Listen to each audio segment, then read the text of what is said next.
ایمان کی محمد عربی نے کی تھی. 313 ہو کے جبر کی قوتوں کے خلاف کھڑے ہو گئے. جب عمیر نے جا کے رپورٹ دی نا ابو جہل کو کہ وہ تو 3 اونٹ کھا سکیں گے اور 300 سے کچھ کم اور کچھ زیادہ ان کی تعداد ہے، اس سے زیادہ نہیں ہے، میں خوب وادیاں دیکھ آیا ہوں، میں خوب ٹیلے دیکھ آیا ہوں. تو ابو جہل نے سنادید قریش کو بلا کر کہا عمیر کی رپورٹ سنو کتنی حوصلہ افزا ہے. صبح لڑائی کی نوبت نہیں آئے گی، صبح تو رسیاں کٹھی کرو اور جکڑ جکڑ کے مسلمانوں کو اونٹوں کی پشتوں پہ باندھ لیں گے اور پھر سینے حرم میں جا کے کعبۃ اللہ کی دیواروں کے ساتھ باندھ دیں گے. لوگوں کو تماشا دکھایا کریں گے کہ یہ نیا دین لے کر آئے تھے اور یہ ان کا کیا حال ہے. جب اس نے رعونت بھرے اتنی زبان سے اس کے جملے نکالے تو عمیر جو سارا منظر اپنی آنکھوں سے دیکھ کر آیا تھا، ابن حشام میں لفظ موجود ہے، اس نے کہا ولیکن رأیت یا معاشر قریش الولایا تحمل المنایا، اے قریش کے سرداروں اتنے بھی تکبر میں نہ آؤ، میں اپنی ان آنکھوں سے دیکھ کر آیا ہوں کہ یثرب کی اونٹنیاں اپنی پشتوں پہ نری موتیں اٹھا کے لے آئی ہیں. ان کے بدن پہ چیتڑے ہیں، ان کے پیٹ کمر سے لگے ہوئے ہیں، لیکن وہ زخمی سانپوں کی طرح پیچ و تاب کھا رہے ہیں. کل ان میں سے کوئی نہیں مرے گا جب تک تم میں سے ایک ایک کو لڑ نہیں جاتا. تم تو یہ کہتے ہو رسیاں کٹھی کرو، میرا مشورہ مانتے ہو تو رات کے اندھیرے میں بھاگ سکتے ہو تو بھاگ جاؤ. اس قوم سے لڑنا تمہارے بس کا روگ نہیں ہے جو مرنے کے لیے آئی ہے. اتنی بڑی قوت کو دیکھ کر ان کے سینے میں خوف پیدا نہیں ہوا، بلکہ آپ جانتے ہیں بدر کی تاریخ گواہ ہے کہ 2 گھوڑے تھے. ایک روایت میں صرف ایک گھوڑا تھا، 6 زرہیں تھیں، 8 تلواریں تھیں، 70 اونٹ تھے، اور جن کے پاس تلواریں نہیں تھیں انہوں نے کھجوروں کے ڈنڈے توڑ لیے اور ہواؤں میں لہرانے شروع کر دیے. جب یہ ملکوتی قافلہ مدینے سے باہر نکل رہا تھا، دکانوں پہ یہودی عیسائی بیٹھے تھے. انہوں نے کہا مسلمانوں کس بل بوتے پہ جا رہے ہو، کس برتے پہ جا رہے ہو، کون سا آسرا ہے تمہارا، آلات حرب و ضرب تو تمہارے پاس موجود نہیں، اتنی بڑی قوت سے ٹکرانے جا رہے ہو جو کیل کانٹے سے اور اسلحے سے آلات حرب و ضرب سے لیس ہو کے آئی ہے، تم مقابلہ کیسے کر پاؤ گے، کس بل بوتے پہ جا رہے ہو. حضور کملی اوڑے ساتھ ساتھ چل رہے تھے.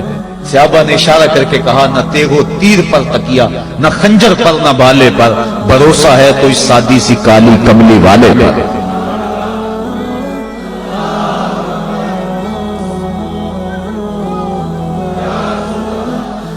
اب اس ماحول میں جبکہ کفار پورا لاؤ لشکر لے کے آئے اور ابو جہل نے کہا اعلان کر دو لنا عزا ولا عزا لکم، یہ ان کے بت کا نام ہے. ہمارے پاس عزا ہے تمہارے پاس عزا نہیں، ہمارے پاس لات ہے تمہارے پاس لات نہیں، ہمارے پاس منات ہے تمہارے پاس منات نہیں، ہمارے 360 خدا اور تمہارا ایک خدا، مقابلہ ہی دے گے.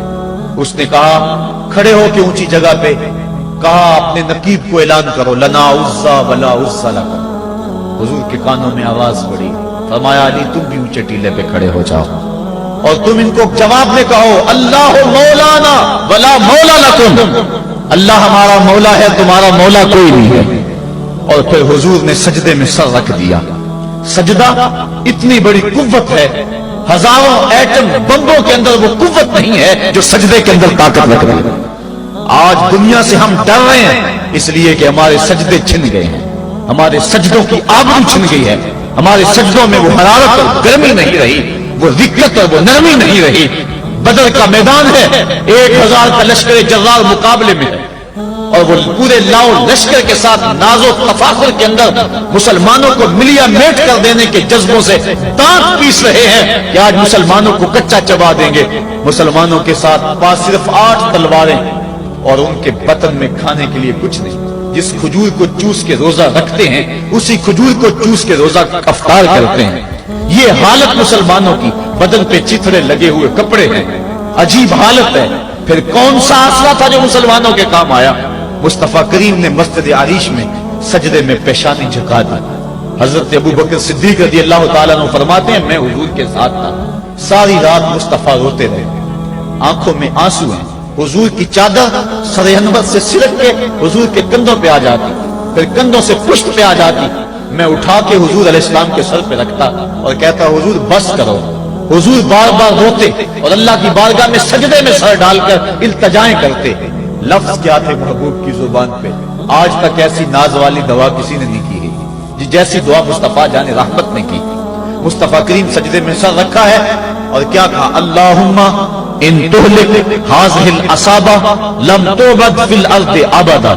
میرے مالک میں نہیں کہتا کہ ان لوگوں کو بچا لے. دیکھ میری زندگی کی کمائی یہی 313 ہے جو میں تیری چوکھٹ پہ لے کے حاضر ہو گیا ہوں. میری زندگی کا کل اثاثہ، میری زندگی کا کل سرمایہ کوہ ابو قبیس پہ کیے گئے درسوں کا نتیجہ، عکاظ کی منڈی کے اندر دیے گئے درسوں کا نتیجہ، اور ذی المجال کے میلے میں تیرے دین کی تبلیغ کا نتیجہ، طائف کے بازاروں میں پتھر کھا کھا کے جو تبلیغ کی اس کا نتیجہ، رستے میں گڑے، رستے میں بچھتے ہوئے کانٹے، اور مکے کے بازاروں میں میرے بدن کے اوپر پڑتی ہوئی اوجریاں، میں نے پھر بھی تیرا کلمہ بلند کیا. میرے مالک میری پوری زندگی کا گداز، میری پوری زندگی کا سرمایہ، میری زندگی کے آنسو، میری زندگی کا رونا سینے حرم کے اندر کعبۃ اللہ کی چھاؤں کے میں سجدے کر کر کے، کوئی کبھی میں نے عمر مانگا، کبھی میں نے حمزہ مانگا، تیرے دین کے لیے میں نے جو ایک ایک کر کے تنکا جوڑا اور یہ ایک چھوٹا سا گھونسلہ بنایا.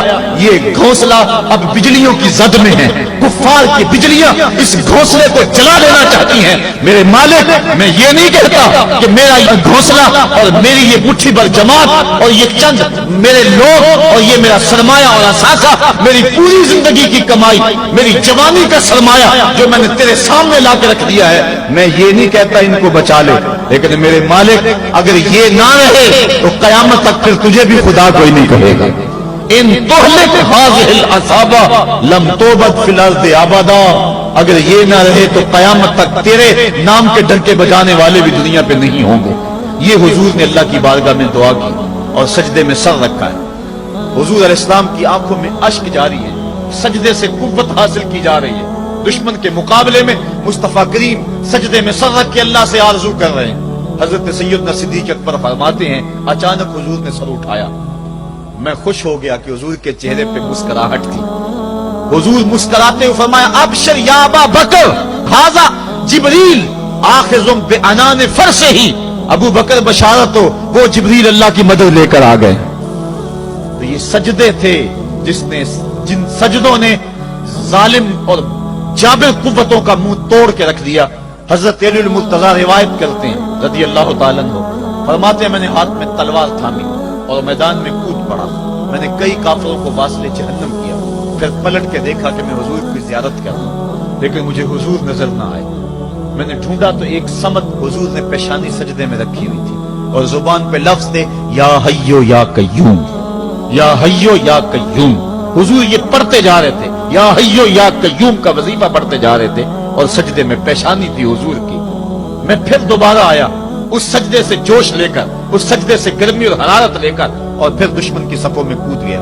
میں نے ایک کافر کو واسطے جہنم کیا، پھر زیارت کے لیے واپس آیا، دیکھا تو پھر سجدے میں حضور نے سر رکھا ہوا اور یہی کہہ رہے ہیں یا حیو یا قیوم، یا حیو یا قیوم، یا حیو یا قیوم برحمتک استغیث. یہ جملے حضور کی زبان پہ ہیں اور سجدے میں حضور کی پیشانی. میں پھر گیا، پھر آیا. کئی بار ایسا ہوا میں کافر کو قتل کرتا، پھر آتا حضور کو سجدے میں دیکھتا. فرمایا پھر حضور نے تلوار تھامی اور مصطفیٰ کریم میدان جنگ میں کود پڑے. لوگ بڑھ چڑھ کے دشمنوں پہ حملہ کرتے تھے، لیکن جو سب سے آگے کافروں کی صفوں میں کود کے حملہ کر رہا تھا وہ آمنہ کا لال محمد مصطفیٰ صلی اللہ علیہ وسلم. تو سجدے سے وہ قوت ملتی ہے، سجدے سے وہ نور اور روشنی ملتی ہے کہ پورے زمانے میں اجالا کیا جا سکتا ہے. آج 56-57 اسلامی ملک دنیا کے سامنے رسوا ہو رہے ہیں اور دنیا کے سامنے سجدہ ریز ہیں، اس لیے کہ وہ ایک خدا کے سامنے سجدہ کرنا بھول گئے. ایک سجدہ جسے تو گراں سمجھتا ہے 1000 سجدے سے آدمی کو دیتا ہے نجات. آؤ اس کے حضور جھکو. اس کے حضور جھکنے والا کسی کے آگے نہیں جھکتا. سجدہ اس کو قوت دیتا ہے. تو راز کن فقاں ہے، اپنی آنکھوں پر عیاں ہو جا، خودی کا راز نہ ہو جا، خدا کا ترجمہ ہو جا. خودی میں ڈوب جا غافل، یہ سر زندگانی ہے. نکل کر حلقہ شام و سحر سے جاویداں ہو جا. گزر جا بن کے سیلے تندرو کوہ بیاباں سے. گلستان راہ میں آئے تو جوئے نغمہ خواں ہو جا.